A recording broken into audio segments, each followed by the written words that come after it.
ഇവിടെ കേരളത്തിൽ 1957 ഇടതുപക്ഷ ഗവൺമെന്റ് വന്നതുകൊണ്ടാണ് നമ്മളിങ്ങനെ രണ്ടു കാലിൽ നിവർന്നു നിന്ന് നമുക്ക് അന്തസ്സുറ്റ ജീവിതം നയിക്കാൻ സാധിക്കുന്നത്. കേരളത്തിലെ എല്ലാ പ്രശ്നങ്ങളും പരിഹരിച്ചു കഴിഞ്ഞു എന്നല്ല പറയുന്നത്. ഇനിയും ഒട്ടേറെ പ്രശ്നങ്ങൾ നമ്മുടെ എല്ലാം ജീവിതത്തിൽ പരിഹരിക്കാൻ ബാക്കി കിടക്കുന്നു. ആധുനിക സമൂഹത്തിനനുസരിച്ച് ജീവിക്കാൻ ഇനിയും ഒരുപാട് പ്രാപ്തി നേടേണ്ടിയിരിക്കുന്നു. ചെറുപ്പക്കാരുടെ തൊഴിലില്ലായ്മ പരിഹരിക്കേണ്ടിയിരിക്കുന്നു. അതെല്ലാം ഈ ഗവൺമെന്റ് കാണുന്നുണ്ട്. പക്ഷേ നമ്മുടെ കേരളത്തിൽ 57 EMSന്റെ ഗവൺമെന്റ് വന്നപ്പോൾ കുടിയൊഴിപ്പിക്കലിനെതിരായ നിയമം കൊണ്ടുവന്നു, സ്റ്റേ ഓഫ് എവിക്ഷൻ ഓർഡിനൻസ്.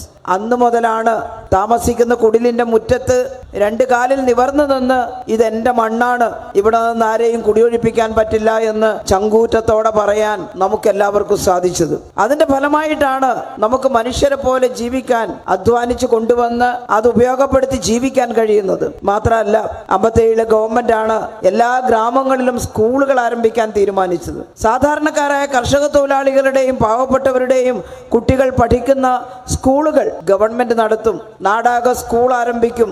അവിടെ പഠിപ്പിക്കുന്ന അധ്യാപകർക്ക് ഗവൺമെന്റ് ശമ്പളം കൊടുക്കുമെന്നാണ് മുണ്ടശ്ശേരി മാഷ് തീരുമാനിച്ചത്. എന്നാൽ ആ ഗവൺമെന്റിനെ പിരിച്ചുവിടാൻ വേണ്ടി അന്നത്തെ കോൺഗ്രസ്സുകാർ കാണിച്ചിട്ടുള്ള ഉത്സാഹത്രയാണ് ഇന്നത്തെ കോൺഗ്രസ് മാത്രമല്ല, ഇവരുടെ എല്ലാം പഴയ കാലത്തെ തലമുറയും ഇംജാതി സ്വഭാവം തന്നെയാണ് കാണിച്ചിരുന്നത്.